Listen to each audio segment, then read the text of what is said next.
Assalamualaikum Pak, apa kabarnya Pak? Baik, alhamdulillah. Gimana Pak Jubi, Pak Anwar? Ini kami alhamdulillah juga baik. Ini mohon izinnya Pak. Iya, iya. Kami mau ngobrol-ngobrol nih Pak masalah tugas kami calon Iya. guru penggerak. Iya. Ini terkait dengan nilai-nilai kebajikan, Boleh. yaitu dilema etika. Nanti kita ngobrol masalah tersebut. Ada beberapa pertanyaan nanti yang akan kami sampaikan di informasi yang Bapak berikan. Mudah-mudahan menjadi manfaat bagi kami untuk belajar menjadi bagaimana memimpin sebuah instansi sekolah. Itu aja Pak. Oke. Nah, ya. Silakan. Bisa dimulai Pak. Boleh, silakan. Iya. Iya. Ini siapa yang duluan ini? Oh, Pak Anwar ya. Silakan. Iya. Pertanyaan pertama Pak. Iya, silakan. Bagaimana selama ini Bapak mengidentifikasi kasus-kasus yang merupakan dilema etika atau rujukan moral? Oh ya, terima kasih. Ya, Pak Jubi, Pak Anwar, alhamdulillah kalian sebagai guru CGP dari SMP Negeri Tulang Pinjaya, insya Allah di bulan Desember kalian selesai ya. Amin. Nah, di sini mengenai tugas ini, bagaimana saya sebagai pimpinan, alhamdulillah saya bukan berarti sebagai pimpinan di sini karena dipercaya oleh dinas pendidikan, saya juga ingin menerapkan suatu aturan dan di sekolah kita supaya sekolah kita ini berhubung sekolah kita termasuk lumayan besar ya. Bagaimana saya ambil contoh misalnya salah satunya barusan ini kita menerapkan mengenai peraturan berlalu lintas. Di mana peraturan berlalu lintas di sekolah kita ini saya menerapkan siswa mengurangi membawa kendaraan bermotor ke lingkungan sekolah, ke lingkungan sekolah SMP Negeri 2 Lampung Jaya. Ya, di mana di situ kita mengumpulkan wali siswa, intinya kita konsultasi, rapat, sharing dengan wali siswa dan juga dengan selain itu sudah kita mulai dengan dewan guru, wakil siswaan juga wakil kurikulum, dan juga di situ kita merangkul aparat keamanan. Ya, di sini bagian Katimas, Babinsa, ya kepolisian dan pihak TNI.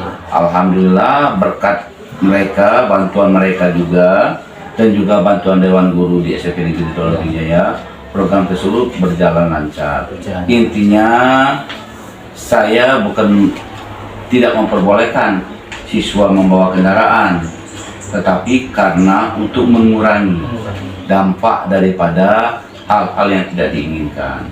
Kita ketahui bahwasanya mayoritas atau usia SMP itu belum boleh sebenarnya, karena dia belum bisa atau mendapatkan surat izin mengemudi atau dikenal dengan SIM. Dan kebanyakan kita ketahui motor-motor di daerah kita ini yang motor-motornya ya dikatakan surat gelap semua, surat sebelah kan rata-rata. Kemudian fasilitas atau anunya di motor itu kurang lengkap, seperti spion, lampu. Kemudian kemarin juga Babin Kantimas itu dari pihak kepolisian, insya Allah katanya sedikit dalam waktu dekat ini mereka ingin juga ikut merazia, di mana seperti knalpot brong dan juga ingin melihat apakah siswa itu salah satunya kita harus memakai helm. Jadi alhamdulillah ada siswa tersebut. Tetapi ada juga siswa yang masih boleh memakai motor karena jarak jauh, Pak Jubi ya, Pak Anwar ya. Nah, itu saja. Jadi intinya kita bukan melarang, tapi untuk mengantisipasi hal yang tidak diinginkan saja. Ya itu Pak.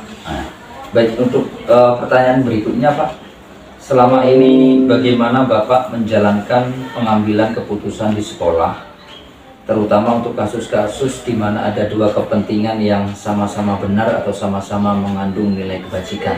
Iya, itu tadi. Masalah motor tadi, Pak. Masalah motor tadi. Seandainya anak tersebut, ya orang tuanya sibuk karena di daerah kita ini banyak petani. Oh ya, petani karet. Baik petani karet, petani sawit, Ya. atau petani Padi. sawah, padi ya. Mau tidak mau mereka ada dua kepentingan juga orang tuanya. Kalau mereka mengantar, otomatis untuk sementara waktu pagi-pagi kurang. Kerjanya kan antara Petani lah habis. Tapi kalau tidak diantar itu tadi ya takut keadaan di jalan raya. Karena kita ketahui kita ini terletak di lintas timur. Makanya itu tadi mau tidak mau kita merangkul pihak keamanan, yaitu Babinsa dan Babinsa.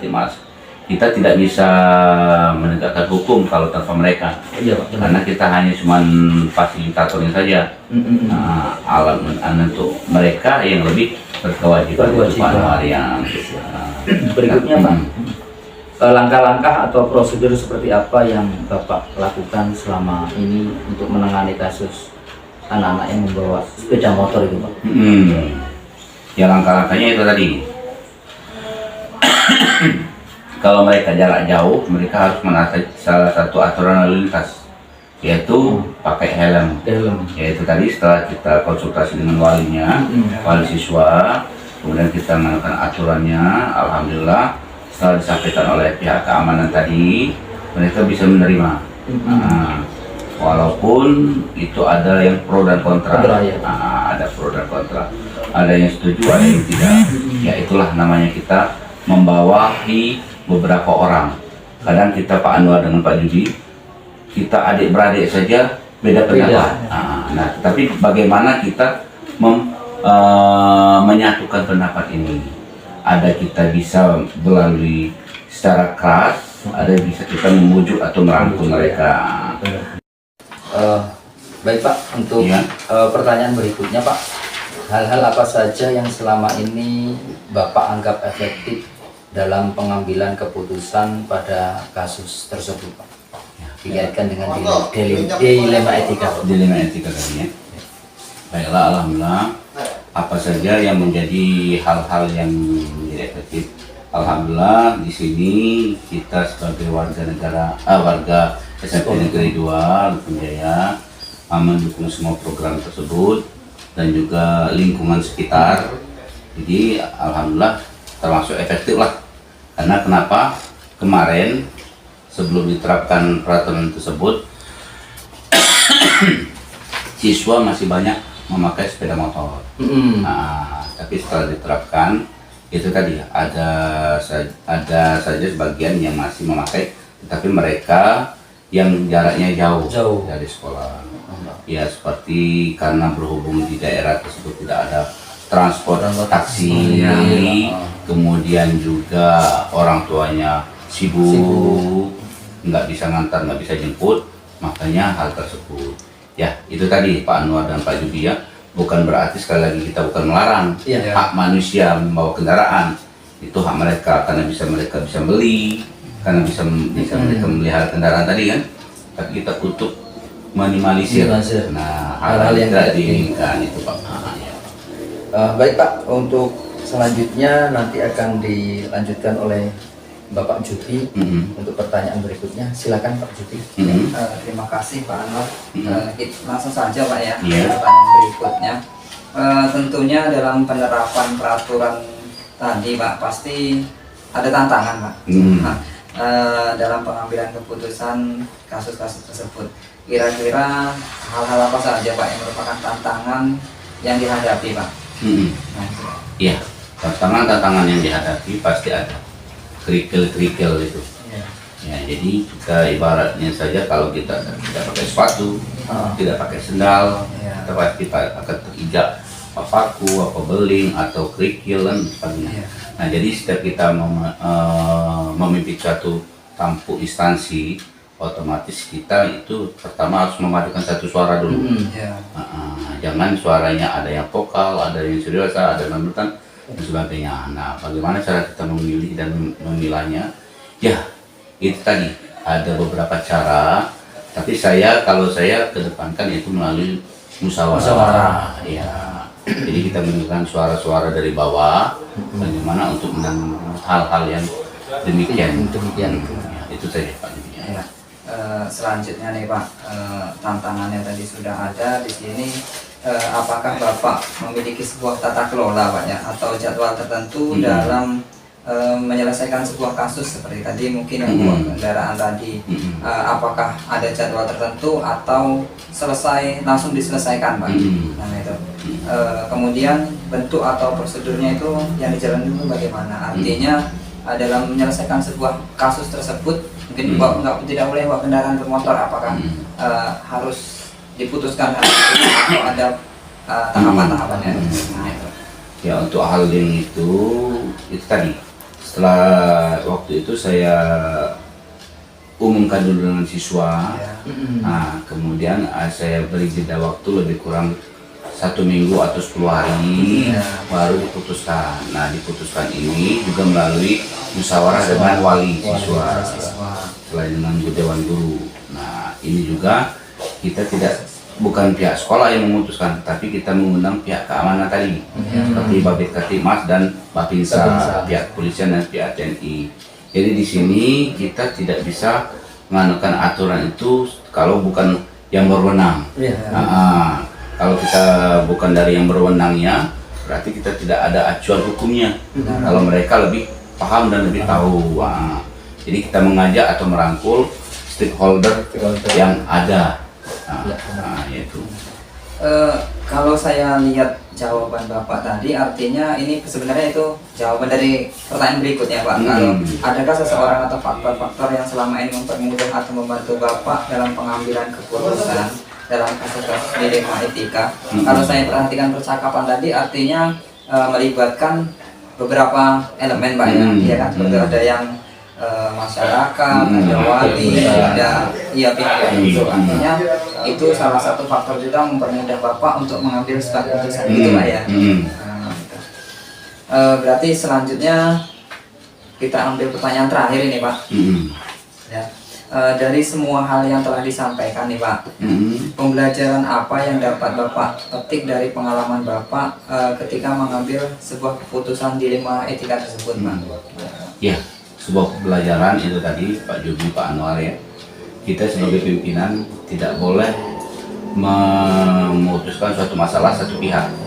Nah, jadi kalau saya secara pribadi, setiap permasalahan itu harus dimusyawarahkan supaya walaupun kita sebagai pimpinan tidak ada hal-hal yang tidak diinginkan, tetapi keputusannya tetap di kita sesuai hasil musyawarah itu. Jadi intinya kita itu, kalau saya mengedepankan musyawarah.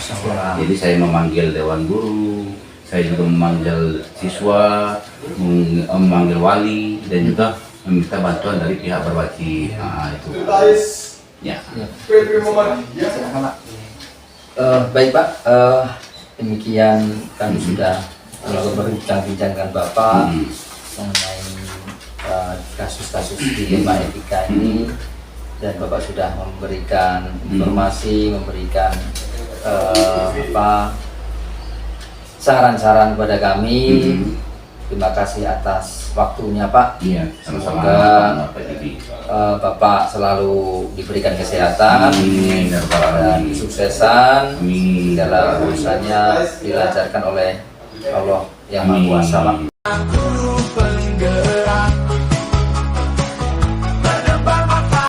Assalamualaikum Pak.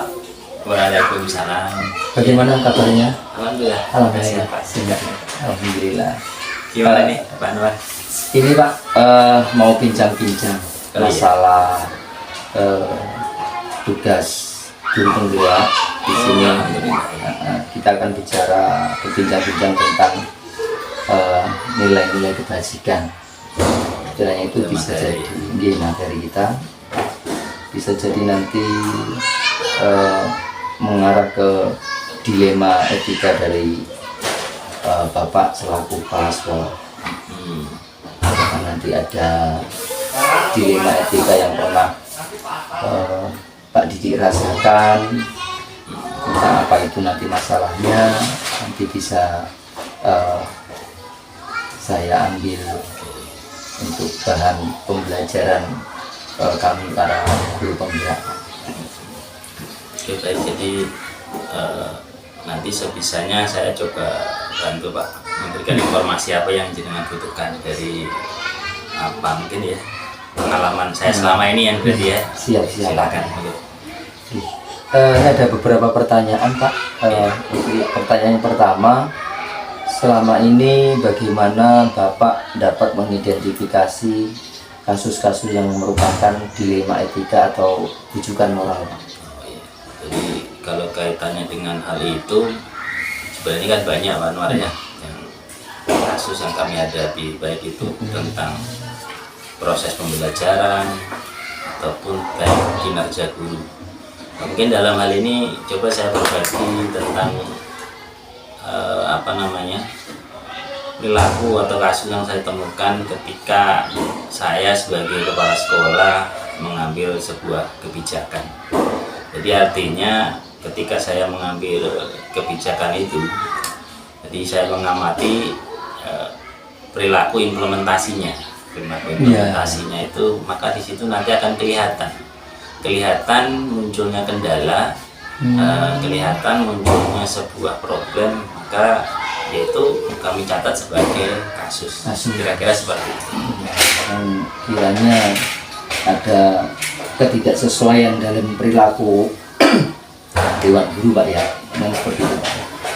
Terus selama ini bagaimana Bapak menjalankan pengambilan keputusan di sekolah Bapak, terutama untuk kasus-kasus di mana ada dua kepentingan yang sama-sama benar atau sama-sama mengandung nilai kebajikan Pak. Maksudnya jika ini saya lakukan pelanggar kebijakan saya, cuman ketika tidak saya lakukan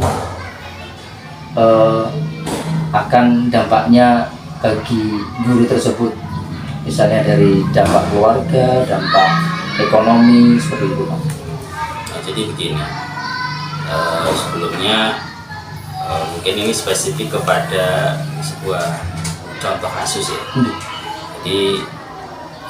Jadi saya sering menghadapi yang problematika seperti itu. Artinya kita tuh dihadapkan pada situasi. Nah, dua pilihan itu mungkin saling berbenturan. Jadi kalau terkait itu saya ambil saja contoh ketika saya ambil sebuah kebijakan di mana melihat situasi di sekolah. Sekolah ini memerlukan kegiatan belajar tambahan, misalnya kegiatan belajar tambahan di mana itu memang melibatkan seluruh guru. Misalnya kemarin sasarannya itu kelas tinggi 4, 5, 6. Jadi guru kelas 4, 5, dan 6 itu ya merespon hal ini itu dengan beberapa hal. Artinya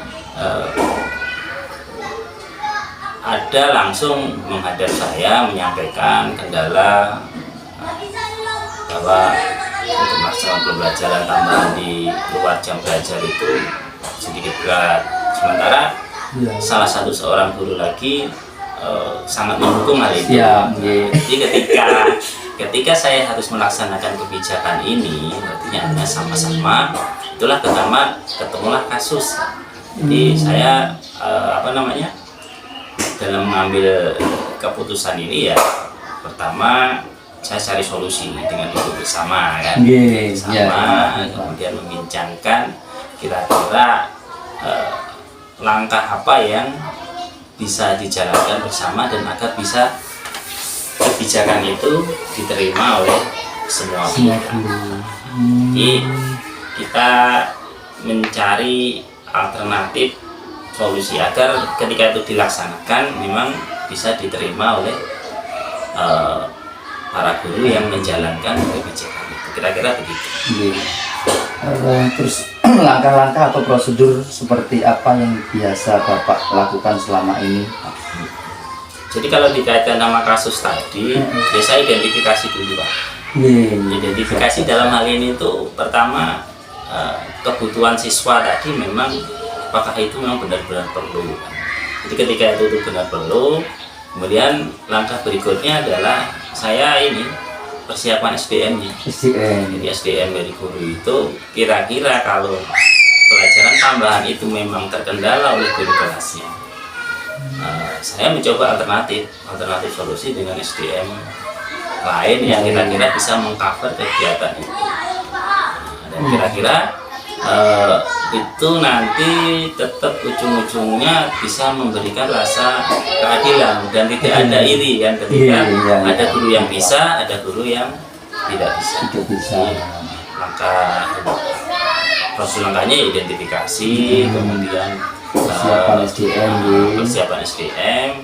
Ketika itu nanti kami mencoba dulu kan, observasi hasilnya bagaimana, nanti baru kami evaluasi dan analisa.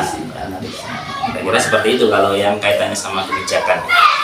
Karena kelas SD ini gurunya walinya ini Pak ya, per kelas tidak kayak super bisa, semuanya bisa.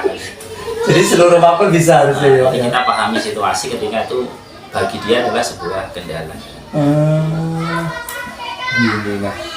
Terus hal-hal apa saja yang selama ini Bapak anggap efektif dalam pengambilan keputusan pada kasus-kasus tersebut, Pak? Kalau kaitannya dengan kasus tadi, yang perilaku guru dalam bekerja ini kayaknya yang efektif itu ketika kita bisa membangun kebersamaan. Ya, membangun kebersamaan, kemudian mengedepankan istilahnya diskusi dalam arti agar semua itu bisa berjalan dengan duduk bersama kan. Solusinya bisa dicari dengan duduk bersama, itu yang paling efektif membangun kebersamaan, kemudian sering musyawarah diskusi dan mengedepankan kebutuhan sekolah. Itulah yang paling ini. Mungkin hal lain banyak, tapi itu yang menurut saya ketika kasusnya seperti itu ya itu yang paling efektif. Terus selanjutnya Pak, hal-hal apa saja yang selama ini merupakan tantangan dalam pengambilan keputusan pada kasus tersebut, Pak? Kalau dikaitkan sama kasus tadi itu yang paling sering berbenturan itu hubungan personal. Jadi ada kita itu ya kan sebagai kepala sekolah juga ada kedekatan sama guru. Mungkin guru itu membantu kita dalam hal pekerjaan lain, misalnya guru merangkap sebagai bendahara, guru merangkap sebagai tim IT kita. Sementara ketika kita membebankan guru itu dengan tugas tambahan itu, kita harus memaksakan dengan melaksanakan kebijakan tadi, rasanya juga kadang-kadang. Jadi hubungan personal ini kadang-kadang terbentur dengan ketika kita harus menjalankan kebijakan, tapi itu tetap harus kita atasi dengan tetap profesionalitas lah, seperti itu Pak. Siap Pak. Terus apakah Bapak memiliki sebuah tata kala atau jadwal tertentu dalam sebuah penyelesaian kasus dilema etika? Apakah Bapak langsung menyelesaikan di tempat atau memiliki sebuah jadwal untuk menyelesaikannya? Bentuk atau prosedur seperti apa yang Bapak jalankan? Oh iya, kalau ya tadi seperti di awal yang saya sampaikan, kalau kasus kan sekolah ini banyak kan, tapi yang sifatnya ada kita pilah-pilah nih, tergantung kasusnya. Kalau kasus yang seperti tadi itu kita nggak perlu SOP Pak. Kita tidak perlu SOP, tetapi kalau kasusnya berkaitan sama siswa, nah selama ini penjadwalan tidak ada, tapi kalau SOP bagaimana menangani kasus itu kita ada.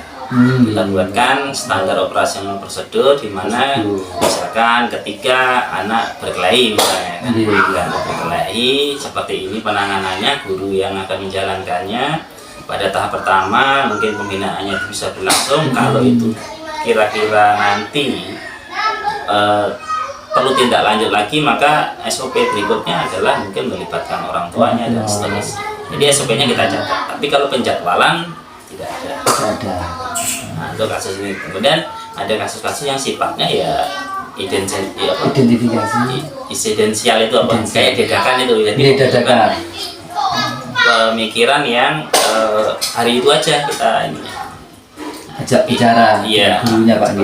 Jadi ada beberapa alternatif lah untuk mengatasi ini kan. Ada yang harus pakai SOP yang kita jalankan, ada yang memang harus pemikiran saat itulah kebijakan kita. Nopo secara spontan gitu. Ya spontan, nah itu. Susah lidahnya menyebut insidensial.